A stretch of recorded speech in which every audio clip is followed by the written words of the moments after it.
Brought to you by Sharda University. Where the software engineer meets the gifted content writer. The world comes together at Sharda University. जब भी किसी company से किसी भी employ को हटाया जाता है तो कंपनी के मानव संसाधन विभाग यानी एचआर का ले ऑफ मेल आता है। पर किसी कंपनी से पूरे एचआर टीम को ही हटा दिया जाए तो क्या होगा?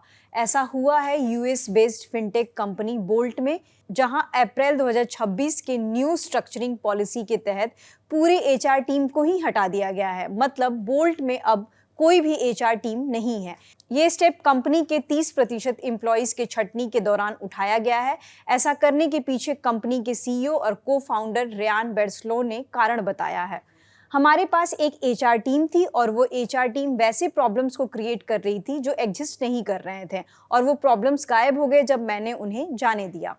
रियान ने अपने इस डिसीजन को डिफेंड भी किया और कहा, पूरे एचआर टीम को हटाने का फैसला कंपनी को दोबारा मजबूत बनाने के पीछे की स्ट्रॉन्ग स्ट्रैटेजी थी। कंपनी पिछले कुछ सालों से डिफरेंट प्रॉब्लम से जूझ रही है, जिनमें कंपनी की वैल्यू गिरना, ले ऑफ इंक्लूडेड है।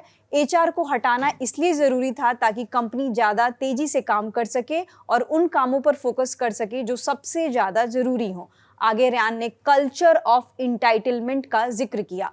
कल्चर ऑफ इंटाइटलमेंट को आसान शब्दों में समझे तो कंपनी में ऐसा माहौल जहां लोग बिना मेहनत और जिम्मेदारी के हर चीज़ पर अपना हक समझने लग जाते हैं।